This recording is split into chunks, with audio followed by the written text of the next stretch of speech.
Shalom, selamat siang anak-anak. Baiklah, sebelum Ibu memulai pembelajaran kita pada hari ini, ada baiknya kita awali dengan ibadah. Kita buka kidung jemaat kita dari nomor 332, yaitu kekuatan serta penghiburan. Kekuatan serta penghiburan diberikan Tuhan padaku. Tiap hari aku dibimbingnya, tiap jam dihibur hatiku, dan sesuai dengan hikmat Tuhan, ku diberikan apa yang perlu. Suka dan derita bergantian memperkuat imanku. Kita bersatu dalam doa. Kembali kami mengucapkan puji dan syukur kepadamu Tuhan atas berkat, anugerah, dan cinta kasih-Mu yang telah memberkati kami dari hari-hari yang lampau hingga pada saat ini. Bapa yang baik, saat sebentar lagi kami akan melaksanakan proses belajar dan mengajar kami. Kiranya berkatilah proses belajar dan mengajar kami mulai dari awal, pertengahan, hingga pada akhirnya nanti. Ya Tuhan, segala aktivitas kami selanjutnya kami serahkan ke dalam tangan pengasihan-Mu. Terpujilah nama-Mu saat ini, esok dan sampai selama-lamanya. Amin. Baiklah, materi pembelajaran kita pada hari ini mengenai Roh Kudus penopang hidup orang beriman. Di sini, sebelum Ibu menjabarkan lebih dalam seperti apa itu Roh Kudus, Ibu ingin menyuruh anak-anakku sekalian untuk membacakan apa itu Roh Kudus. Di sini, Roh Kudus adalah pribadi Tuhan dalam konsep Tritunggal, yaitu Bapa, Putra, dan Roh Kudus. Seorang Kristen harus memiliki Roh Kudus dalam dirinya sendiri. Rasul Paulus mengajarkan bahwa seorang pengikut Kristus harus memiliki buah-buah roh dalam dirinya, yaitu dapat kita lihat dalam Galatia 5 ayat 22. Kasih sukacita, damai sejahtera, kesabaran, kemurahan, kebaikan, kesetiaan, dan kelemah lembutan dan penguasaan diri. Roh Kudus tinggal dalam diri setiap orang Kristen. Setiap orang Kristen adalah bait suci, tempat tinggal roh. Roh Kudus merupakan roh Allah yang menolong, memimpin, menghibur, dan menjadi teman yang setia. Roh Kudus menuntun umat Kristiani agar hidup sejalan dengan perintah Tuhan. Roh Kudus juga merupakan penghubung antara umat Kristiani dengan Allah. Dengan adanya Roh Kudus, hubungan manusia dengan Allah semakin membaik. Di sini, dalam 1 Korintus 13, Ibu akan membacakannya kepada kita. 1 Korintus 13, di sana dikatakan, adakah Kristus terbagi-bagi? Adakah Paulus yang disalibkan karena kamu? Atau adakah kamu dibaptis dalam nama Paulus? Nah, di sini Paulus ingin menjelaskan bahwa ada yang lebih tinggi dan ada yang lebih penting dari semuanya itu, yaitu iman, pengharapan, dan kasih. Dan di sana dia mengatakan, sekalipun aku dapat berkata-kata dengan semua bahasa manusia dan bahasa malaikat, tetapi jika aku tidak mempunyai kasih, aku sama seperti gong yang berkumandang dan canang yang bergemincing. Nah, di sini Paulus menyarankan kepada kita agar sebagai orang Kristen kita harus menanamkan kasih dalam diri kita. Baiklah. Dan yang kedua, kita akan mempelajari mengenai Allah Tritunggal. Di sini dalam doktrin Kristen, Allah Tritunggal yaitu Bapa, Putra, dan Roh Kudus. Baiklah, sebelum Ibu menjelaskan lebih dalam apa itu Bapa, Putra, dan Roh Kudus, maka anak-anakku sekalian lebih mencermati yang Ibu yang Ibu jabarkan pada hari ini. Yaitu yang pertama mengenai Bapa. Bapa adalah Esa dan Allah dalam 3 pribadi dalam hubungannya yang kita undang ke dalamnya. Bapa adalah sebagai pencipta langit dan bumi dan dapat kita lihat dari Yohanes 1 ayat 1. Ibu akan membacakannya kepada kita. Yohanes 1 ayat 1, beginilah firman Tuhan. Pada mulanya adalah firman. Firman itu bersama-sama dengan Allah dan firman itu adalah Allah. Di sana dijelaskan bahwa Allah adalah yang menjadikan firman itu dan firman itu adalah Allah. Dan dapat juga kita lihat dalam Yohanes 10 ayat 30. Yohanes 10 ayat 30. Yohanes 10 ayat 30, di sana dikatakan, Aku dan Bapa adalah satu. Nah, di sini di ayat berikut mengenai aku dan Bapa adalah satu, di sana dijelaskan lebih dalam mengenai Bapa. Dan yang kedua adalah mengenai anak atau Yesus Kristus. Yesus Kristus menjalankan rencananya apa yang telah diberikan Bapa kepada Yesus untuk mengasihi dan menyelamatkan manusia dari dalam dosa. Yesus Kristus adalah dipilih Bapa untuk menyelamatkan manusia dari belenggu dosa. Dapat kita lihat dari Matius 3 ayat 16 sampai 17. Matius 3 ayat 16 sampai 17. Beginilah firman Tuhan, sesudah dibaptis, Yesus segera keluar dari air dan pada waktu itu juga langit terbuka dan ia melihat Roh Allah seperti burung merpati turun ke atasnya. Dan ayat yang ke-17, lalu terdengarlah suara dari surga yang mengatakan, inilah anak yang kukasihi, kepadanya aku berkenan. Di sana sangat dijelaskan Yesus itu adalah anak Allah dan ia adalah penyelamat hidup manusia. Dan yang ketiga, mengenai Roh Kudus. Tadi Ibu sudah menyampaikan definisi mengenai Roh Kudus adalah pribadi Tuhan dalam konsep Tritunggal.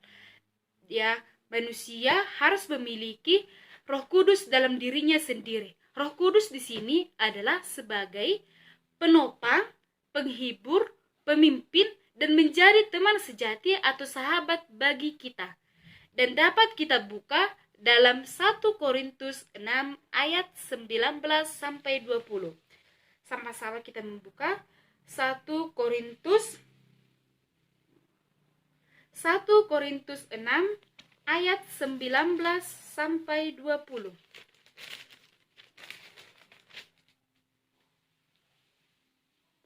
Beginilah firman Tuhan, atau tidak tahukah kamu bahwa tubuhmu adalah bait Roh Kudus yang diam di dalam kamu, Roh Kudus yang kamu peroleh dari Allah, dan bahwa sebab kamu bukan milik kamu sendiri. Sebab kamu telah dibeli dan harganya telah lunas dibayar. Karena itu muliakanlah Allah dengan tubuhmu. Di sana lebih dijelaskan mengenai Roh Kudus. Nah, Ibu sudah menjelaskan mengenai Allah Tritunggal, yaitu Bapa, Anak atau Yesus Kristus, dan Roh Kudus.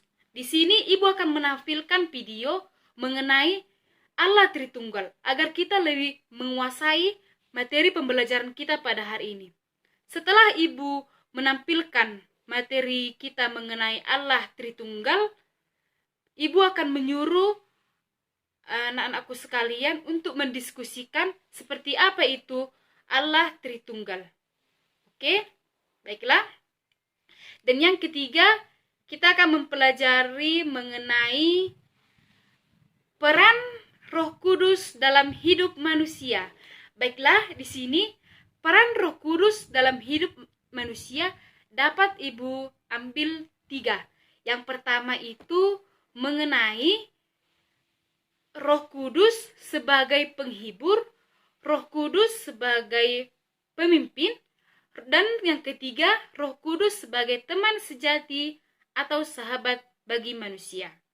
Yang pertama yaitu Roh Kudus sebagai penghibur. Pekerjaan Allah melalui Roh Kudus yaitu membentuk dan membangun kita masing-masing dan semakin tumbuh ke arah Kristus. Yaitu yang tertulis di dalam Efesus 4 ayat 15. Peranan Roh Kudus dalam menopang hidup kita adalah sebagai orang-orang beriman agar kita memperoleh kekuatan dalam menghadapi tantangan dan pencobaan. Ya, di sini Roh Kudus sebagai penghibur atau penguat, yaitu Roh Kudus telah lama bekerja dalam hidup manusia. Bahkan sebelum sesuatu dijadikan, Roh Kudus itu sudah ada. Dalam Kejadian 1 ayat 2, di sana dikatakan, sama-sama kita membuka Kejadian 1 ayat 2. Di sana dikatakan, bumi belum berbentuk bulat, bumi belum berbentuk dan kosong, gelap gulita menutupi samudera raya, dan Roh Allah melayang-layang di atas permukaan air. Nah, di sana dijelaskan Roh Kudus adalah penopang hidup manusia. Roh Kudus dalam peranannya sebagai penghibur di sini mengandung banyak sekali arti. Yang pertama, kita lihat penghiburan memang selalu mengandung penguatan. Kata penghiburan di sini digunakan untuk merujuk kepada Roh Kudus dan biasanya diterjemahkan menjadi comforter dalam bahasa Inggris, yang merupakan akar dari kata comforter, berasal dari dua bahasa Latin, yaitu artinya bersama-sama dan forte artinya kekuatan. Jadi dapat kita simpulkan bahwa kata penghibur di sini yaitu menghibur manusia dan menguatkan. Nah, Ibu ingin menjelaskannya dalam kehidupan kita sehari-hari. Di sini kata peran Yesus sebagai penghibur dapat kita lihat ketika kita sedang bersedih, kita mengundang Roh Kudus dalam diri kita agar Roh Kudus menguatkan kita dan agar Roh Kudus menghibur kita, dan agar apapun yang menjadi masalah kita dapat kita selesaikan dengan adanya kehadiran Roh Kudus dalam diri kita. Kita harus meminta bantuan agar Roh Kudus senantiasa selalu dalam diri kita. Dan yang selanjutnya yaitu mengenai Roh Kudus, peran Roh Kudus sebagai pemimpin. Nah, di sini Ibu ingin menceritakan seperti apa itu pemimpin. Pemimpin di sini yaitu orang yang harus bisa terpimpin. Pemimpin di sini adalah orang yang bisa mengarahkan kita kepada hal-hal yang baik yang sesuai dengan perintah Allah. Orang pemimpin itu adalah mereka yang terbiasa dipimpin. Di sini Ibu ingin menjelaskan Roh Kudus sebagai pemimpin adalah Roh Kudus memimpin manusia agar hidup sesuai dengan kehendak Tuhan. Dan yang terakhir yaitu Roh Kudus sebagai teman yang sejati. Nah, di sini Ibu ingin menyampaikan kepada anak-anakku sekalian mengenai seperti apa itu teman sejati. Teman sejati adalah teman yang ada saat kita membutuhkan. Teman yang ada saat kita sedang berada dalam sebuah masalah. Teman yang ada saat kita dalam suka maupun duka. Di sini Roh Kudus adalah menjadi teman sejati bagi hidup manusia yang tidak pernah meninggalkan manusia dalam keadaan apapun. Baiklah, di sini kita akan kembali menjelaskan seperti apa itu peran Roh Kudus. Nah kali ini Ibu ingin menyuruh anak-anakku sekalian agar lebih memahami dan lebih mengerti materi pembelajaran kita pada hari ini. Roh Kudus menjadi teman sejati saat kita sedih dan Roh Kudus menjadi penguat saat kita berada dalam masalah. Nah, Ibu sudah menyampaikan mengenai yang pertama itu definisi daripada Roh Kudus, yang kedua Allah Tritunggal, dan yang ketiga peranan Roh Kudus dalam hidup manusia. Di sini Ibu akan memberikan tugas kepada anak-anakku sekalian. Yang pertama yaitu, apakah peran Roh Kudus dalam dirimu? Coba jelaskan. Yang kedua, jelaskan lebih rinci mengenai Allah Tritunggal. Dan yang ketiga, mengapa kita memerlukan Roh Kudus tinggal di dalam diri kita? Baiklah, tugasnya dikumpulkan minggu depan. Oke. Kesimpulan pembelajaran kita pada hari ini yaitu Roh Kudus selalu tinggal dalam diri manusia. Dan sebagai orang Kristen, kita harus menanamkan Roh Kudus dalam diri kita. Baiklah, sekian pembelajaran kita pada hari ini. Ibu akan menutupnya di dalam doa. Kita bersatu di dalam doa.